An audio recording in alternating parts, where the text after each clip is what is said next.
دنیا کی سب سے طاقتور جاب یعنی امریکہ کی صدارت حاصل کرنے کے لیے سیاستدان ایک عام آدمی جیسا دکھائی دینے کی کوشش کرتے ہیں اور ان کے پیچھے پیچھے خبر کی جستجو میں رہتے ہیں نیوز رپورٹرز۔ ڈیموکریٹک پارٹی کی صدارتی نامزدگی کی مہم کے دوران صدر اوباما نے ایک ایسی ہی کوشش میں عام لوگوں کے ساتھ بولنگ کھیلی جسے میڈیا میں نمایاں جگہ بھی ملی۔ انتخابی مہم نے صدر اوباما کو بولنگ کے لیے بھیجا تاکہ وہ عام لوگوں کو بتا سکیں کہ وہ انہی میں سے ہیں۔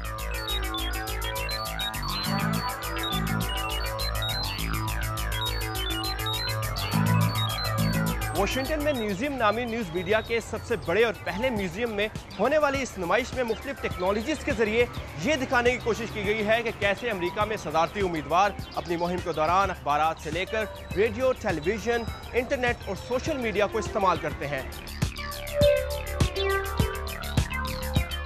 1960 میں دو سابق امریکی صدور جان ایف کینیڈی اور رچرڈ نکسن کے درمیان ہونے والی صدارتی امیدواری کی بحث جب ٹی وی پر براہ راست دکھائی گئی تو صدارتی عہدے کے لیے ہونے والی یہ سیاسی رشتہ کشی عام آدمی کے ڈرائنگ روم تک پہنچ گئی، جس نے امریکی عوام کو پہلی بار ان پیچیدگیوں سے آگاہ کیا جن کا سامنا امریکہ کے سب سے اہم عہدے کے لیے بھاگنے والوں کو رہتا ہے۔ آج تقریباً 50 سال کے بعد امریکہ میں کوئی صدارتی مہم امیدواروں کے درمیان مباحثے کے بغیر مکمل نہیں ہوتی۔ نیوز میڈیا پر صدارتی امیدواروں کو ایک دوسرے کے خلاف منفی اشتہار چلانے کی آزادی بھی مل گئی ہے، جو بعض ناقدین کے مطابق امریکی عوام کو سیاست سے متنفر کر رہی ہے۔ تاہم لوگ اب خبر حاصل کرنے کے لیے کئی غیر روایتی طریقے بھی اختیار کرتے ہیں۔ آج کل کے نوجوان لیٹ نائٹ شوز بھی دیکھتے ہیں جہاں طنز و مزاح کے ساتھ انہیں خبریں بھی ملتی ہیں۔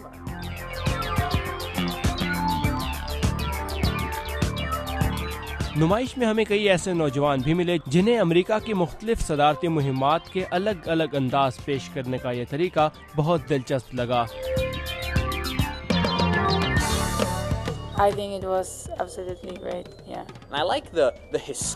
مجھے اس نمائش کا تاریخی پہلو اچھا لگا اور یہ کہ کیسے اس وقت کی میڈیا کیمپین میں وہی مسائل زیر بحث تھے جن کا آج ہمیں سامنا ہے۔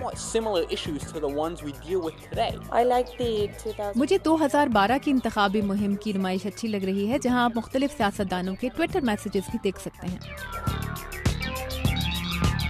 اور اس سال ہونے والی صدارتی امیدوار کی دوڑ کو دیکھ کر لگتا ہے کہ سال 2016 میں بھی لوگوں کو ایک اچھی نمائش دیکھنے کو ملے گی۔